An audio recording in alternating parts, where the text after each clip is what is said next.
தனியார் பைனான்ஸ் நிறுவன ஊழியர் தொழிலதிபரை தாக்கிய விவகாரத்தில் பைனான்ஸ் நிறுவனத்தை தமிழ்நாடு கட்டுமான இயந்திர உரிமையாளர்கள் சங்கத்தினர் முற்றுகையிட்டதால் பரபரப்பு ஏற்பட்டது. சேலையூரை சேர்ந்தவர் ஆனந்தன்.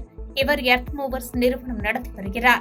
இவர் தாம்பரத்தில் உள்ள சோழமண்டலம் பைனான்சியல் லோன் பெற்று கார் ஒன்று வாங்கியுள்ளார். இந்த நிலையில் 1 மாத தவணை கட்டவில்லை என வீட்டிற்கு வந்த பைனான்ஸ் நிறுவன ஊழியர் ஆனந்தனை தாக்கியதாக கூறப்படுகிறது. இதில் ஆனந்தனின் காதுச்சவு கிழிந்ததாகவும் தெரிகிறது. இதுகுறித்து ஆனந்தன் சேலையூர் காவல் நிலையத்தில் புகார் அளித்தும் நடவடிக்கை எடுக்காததால் ஆனந்தனுக்கு ஆதரவாக தமிழ்நாடு கட்டுமான இயந்திர உரிமையாளர்கள் சங்கத்தினர் தாம்பரத்தில் உள்ள சோழமண்டலம் பைனான்ஸ் நிறுவனத்தை முற்றுகையிட்டனர். இதனால் அப்பகுதியில் பரபரப்பு ஏற்பட்டது. பின்னர் சம்பவம் குறித்து தகவல் அறிந்த தாம்பரம் காவல் நிலைய போலீசார் சம்பவ இடத்திற்கு வந்து அவர்களிடம் பேச்சுவார்த்தை நடத்தி சம்பவம் குறித்து காவல் நிலையத்தில் வந்து பேசிக் கொள்ளும்படி கூறி அவர்களை அங்கிருந்து களைய செய்தனர். பைக்கை விட்டு திரும்பினேன். எப்படா நீ திரும்பணும் சொல்லிட்டு பனியனை பிடிச்சி இந்த பக்கம் அடித்தான். இதுதான் ஆப்ரேஷன் பண்ண ஏரியா. ஒரு அடி அடித்தோடனே எனக்கு ஒரு மாதிரி கேர் ஆகிடுச்சு, போயிடுச்சுதான் ஆச்சு. அப்புறம் ஃபுல்லாக இந்த பக்கம் தான் ஃபுல்லாக அதிகமான அடி, ஒரு 6 குத்து இந்த பக்கம் குத்திட்டா, இந்த பக்கம் 2 குத்திட்டான். அப்பயே உடனே எங்கள் வீட்டு அம்மா எங்கள் மாமியார் 2 பேரும் ஓடி வந்து என்னடான்னு சொல்கிறாங்க. அவங்கள தள்ளிட்டு சண்டை போடுறான். நான் உடனே பைக் எடுத்துக்கின்னு ஹாஸ்பிட்டலுக்கு போனேன். போலீஸ் பூத்துக்கு போகும்போது நீ போய் ஃபஸ்ட்டு ஹாஸ்பிட்டலில் பாருது, இந்த இடத்துல சாவியில் தலையில் குத்திட்டான், இந்த இடம் ரத்தமாக ஊற்றுது, இந்த இடம் அங்கே ஊற்றுது. அப்புறம் ஹாஸ்பிட்டலில் போனவுடனே காது கேட்கவே இல்லை சுத்தமாக. என்ன காதுங்க, காது வந்து ஜவ்வு கிழிஞ்சு போச்சு. இது கொஞ்சம் கிழிஞ்சிருக்கு. இது ஒரு 20% தான் உங்களுக்கு சுற்றி கேட்கும். ஒரு 2 மாதம் ஆகும். தலையை வந்து சிடி ஸ்கேன் எடுத்து பார்த்தோம். திருப்பூர் அருகே கனியம்பூண்டி ஊராட்சிக்குட்பட்ட வஞ்சிபாளையம் பகுதியில் பின்னலாடை ஏற்றுமதி நிறுவனம் உள்ளது. இதில் 300க்கும் மேற்பட்ட வடமாநில தொழிலாளர்கள் பணியாற்றி வருகின்றனர். இங்கு பீகாரை சேர்ந்த ஆகாஷ் என்பவரும் பணிபுரிந்து வருகிறார். இந்த நிலையில் இரவு பணி முடிந்து வெளியே சென்ற ஆகாஷை இருசக்கர வாகனத்தில் பின்தொடர்ந்து வந்த 3 நபர்கள் ஆகாஷின் கையில் இருந்த செல்போனை பறித்துள்ளனர். இதில் நிலை தடுமாறிய ஆகாஷ் சத்தமிட்டதுடன் வடமாநில இளைஞரை கத்தியால் குத்தி கொலை செய்துவிட்டு 3 பேரும் இருசக்கர வாகனத்தில் அங்கிருந்து தப்பி சென்றனர். தகவல் அறிந்து சம்பவ இடத்திற்கு விரைந்து வந்த திருமுருகன் பூண்டி போலீசாரிடம் குற்றவாளிகளை கைது செய்த பின்னரே உடலை பெற்றுக் கொள்வதாக கூறி வடமாநில இளைஞர்கள் போராட்டத்தில் ஈடுபட்டது வஞ்சிபாளையம் பகுதியில் பெரும் பரபரப்பை ஏற்படுத்தியது.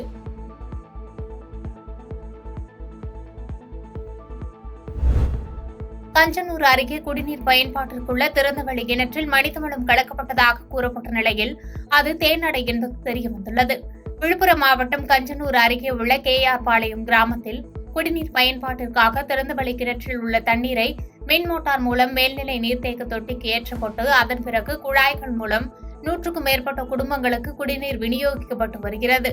இந்நிலையில் குடிநீர் பயன்பாட்டிற்குள்ள திறந்தவெளி கிணற்றின் தடுப்பு சுவரின் மீது மர்ம நபர்கள் சிலர் ஏறி அமர்ந்து மலம் கழித்ததாக கிராம மக்கள் குற்றம் சாட்டினர்.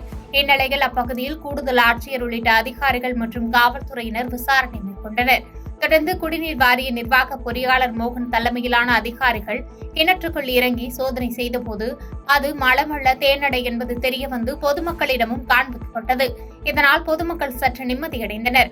இதனால் விழுப்புரம் மாவட்டத்தில் உள்ள திறந்தவெளி கிணறுகளை கணக்கெடுத்து அவற்றை இரும்பு வேலி கொண்டு மூட மாவட்ட ஆட்சியர் பழனி அதிரடி உத்தரவு பிறப்பித்துள்ளார்.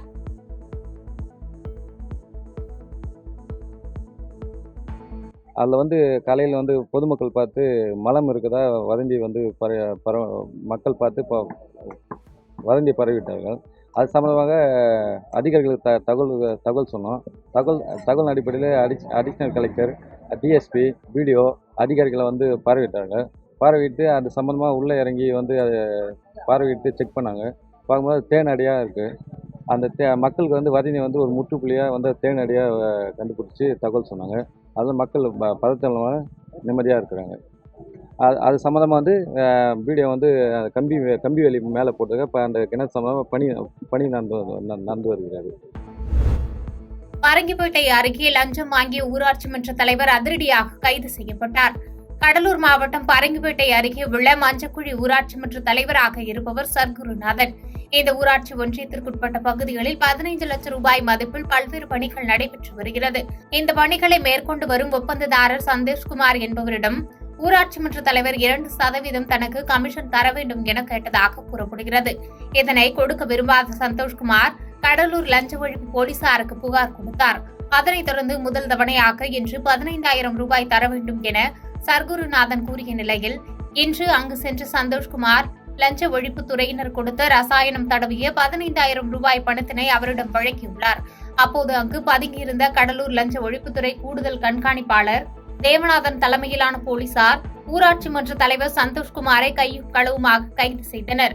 அதன் பிறகு அவர் கடலூர் மாவட்ட ஆட்சியர் அலுவலகத்தில் இயங்கி வரும் ஊரக வளர்ச்சித்துறை அலுவலகத்தில் வைத்து அவரிடம் விசாரணை மேற்கொள்ளப்பட்டது.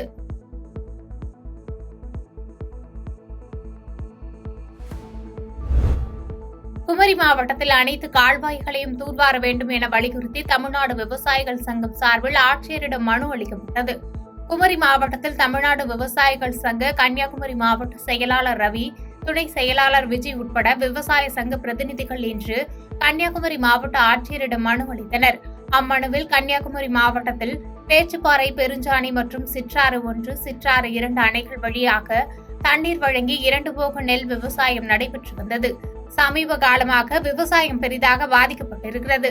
ஜூன் 1ஆம் தேதி அணைகள் திறக்க இருப்பதாக தெரிய வருகிறது. அணைகள் அடைக்கப்பட்ட பின்பு மார்ச், ஏப்ரல் மாதங்களில் மாவட்டத்தில் உள்ள அனைத்து கால்வாய்கள் மற்றும் கிளை கால்வாய்களை தூர்வாரி மதகுகள் மராமத்து பணிகள் செய்து முடிக்கப்பட்டு இருக்க வேண்டிய நிலையில் இதுவரை எவ்விதமான பணிகளும் மேற்கொள்ளவில்லை என்று கூறப்படுகிறது. இதனால் மாவட்டத்தில் பல்வேறு பகுதிகளில் விவசாயத்திற்கு அமைக்கப்பட்ட கால்வாய்கள் பாதிப்பு ஏற்பட்டுள்ளது. எனவே மாவட்ட நிர்வாகம் நடவடிக்கை மேற்கொண்டு மாவட்டத்தில் உள்ள குளங்கள், கால்வாய்களை தூர்வாரி உடைப்புகளை சரி செய்து கடைவரம்பு பகுதி வரை அணைநீர் கிடைக்க விரைந்து நடவடிக்கை எடுக்க வேண்டும் என்று தெரிவிக்கப்பட்டுள்ளது. ஆனா இப்ப சமீபமாக இந்த ஆண்டு தூர்வாராத காரணத்தினால் தண்ணீர் சென்று கடைமடை வரை போவதென்பது இல்லாமல் ஆகக்கூடிய நிலை என்பது ஏற்பட்டிருக்கிறது.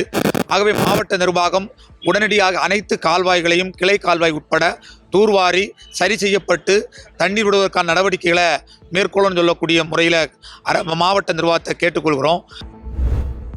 கடந்த 15 நாட்களில் யானை தாக்கி உயிரிழந்தோரின் எண்ணிக்கை 3ஆக உயர்ந்துள்ளதால் பொதுமக்கள் அச்சத்தில் உள்ளனர். கிருஷ்ணகிரி மாவட்டம் தேன்கனிக்கோட்டை, அஞ்சட்டி ஆகியவை தமிழக மாநில எல்லை ஒட்டிய காட்டுப்பகுதியில் இருப்பதால் ஏராளமான வனவிலங்குகளுடன் 100க்கும் அதிகமான காட்டு யானைகள் வசித்து வருகின்றன.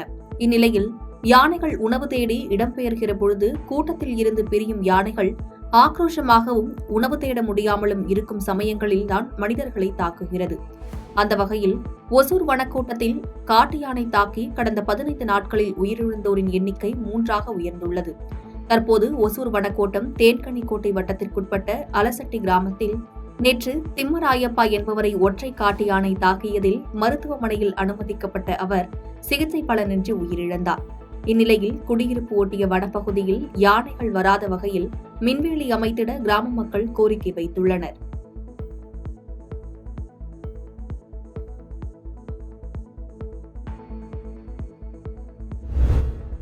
ஐந்தாம் வகுப்பு சிறுமிக்கு பாலியல் தொந்தரவு கொடுத்த முதியவரை போக்சோ சட்டத்தின் கீழ் வழக்கு பதிவு செய்து சிறையில் அடைத்தனர். திருப்பத்தூர் மாவட்டம் ஜோலார்பேட்டை அடுத்த பக்கனம்பட்டி பகுதியைச் சேர்ந்த சத்யா என்பவருக்கு ஒரு மகன், ஒரு மகள் உள்ளனர்.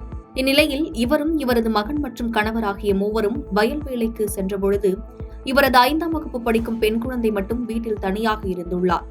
அப்போது ஊசி நாட்டான் வட்டம் பகுதியைச் சேர்ந்த தங்கவேல் என்ற முதியவர் வீட்டில் யாரும் இல்லாத நிலையில் சிறுமியிடம் பாலியல் சீண்டலில் ஈடுபட்டுள்ளார். பின்னர் இது குறித்து தாயாரிடம் சிறுமி கூறவே தங்கவேல் தரப்பினர் இதனை மறுத்து அவர்களிடம் தகராறில் ஈடுபட்டுள்ளனர். இதனால் மன உளைச்சலுக்கு ஆளான சிறுமியின் பெற்றோர் திருப்பத்தூர் அனைத்து மகளிர் காவல் நிலையத்தில் புகார் அளித்தனர். இதுகுறித்து விசாரணை நடத்திய போலீசார் பெண் பிள்ளை கூறிய தகவலின் அடிப்படையில் தங்கவேலுவை போக்சோ சட்டத்தின் கீழ் வழக்கு பதிவு செய்து சிறையில் அடைத்தனர்.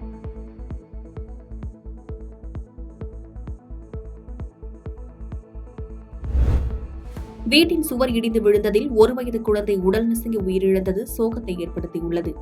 சென்னை கூடுவாஞ்சேரி அருகே அப்துல்லா தெருவில் வசித்து வருபவர் மணிகண்டன். இவருக்கு திருமணமாகி 2 குழந்தைகள் உள்ள நிலையில் இவர் கட்டிட தொழிலாளியாக கூலி வேலை செய்து வருகிறார். இவர் 40 ஆண்டுகளுக்கு மேல் பழமை வாய்ந்த வீட்டில் வசித்து வந்துள்ளார். இந்நிலையில் வீட்டில் 1 வயது மகன் கபிலன் விளையாடிக் கொண்டிருந்த பொழுது எதிர்பாராத விதமாக வீட்டின் சுவர் இடிந்து குழந்தை மீது விழுந்தது. இதில் குழந்தை சம்பவ இடத்திலேயே உடல் நசுங்கி உயிரிழந்தது. சம்பவம் குறித்து கூடுவாஞ்சேரி போலீசாருக்கு தகவல் தெரிவிக்கப்பட்டு விரைந்து வந்த கூடுவாஞ்சேரி போலீசார் குழந்தையின் உடலை மீட்டு உடற்கூறு ஆய்வுக்காக அனுப்பி வைத்தனர். வீட்டில் விளையாடிக் கொண்டிருந்த குழந்தை மீது வீட்டு சுவர் இடிந்து விழுந்து உயிரிழந்த சம்பவம் அந்த பகுதியில் பெரும் சோகத்தை ஏற்படுத்தியது. முன்பகை காரணமாக ஏற்பட்ட மோதலில் ஓட ஓட விரட்டி வெட்டப்பட்டதில் ரவுடி மருத்துவமனையில் அனுமதிக்கப்பட்டு சிகிச்சை பெற்று வருகிறார். கடலூர் மாவட்டம் பண்ருட்டி அருகே எம் புதுப்பாளையத்தில் ரவுடி ஜெயபிரகாஷ் என்பவரை மர்ம கும்பல் ஓட ஓட வெட்டியுள்ளனர். இதில் படுகாயமடைந்த ரவுடி ஜெயபிரகாஷ் கடலூர் அரசு மருத்துவமனையில் தற்போது சிகிச்சை பெற்று வருகிறார். ஜெயபிரகாஷ் சிறையில் இருந்தபோது ரவுடிகளுக்கிடையே மோதல் ஏற்பட்டதாலும் 2 கோஷ்டிகளுக்கும் முன்பகை இருந்ததாகவும் கூறப்படும் நிலையில் காவல்துறையினர் இதுகுறித்து விசாரணை மேற்கொண்டு வருகின்றனர். பட்டப்பகலில் ரவுடி ஓட ஓட துரத்தி வெட்டிய சம்பவம் அப்பகுதியில் பரபரப்பை ஏற்படுத்தியுள்ளது. பாதகம் செய்பவரை கண்டால் நாம் பயங்கொள்ளலாகாது பாப்பா. மோதி மிதித்து விடு பாப்பா, அவர் முகத்தில் உமிழ்ந்து விடு பாப்பா. அண்மை செய்திகளை உடனுக்குடன் தெரிந்து கொள்ள இணைந்திருங்கள் எம் நாடு தொலைக்காட்சியுடன்.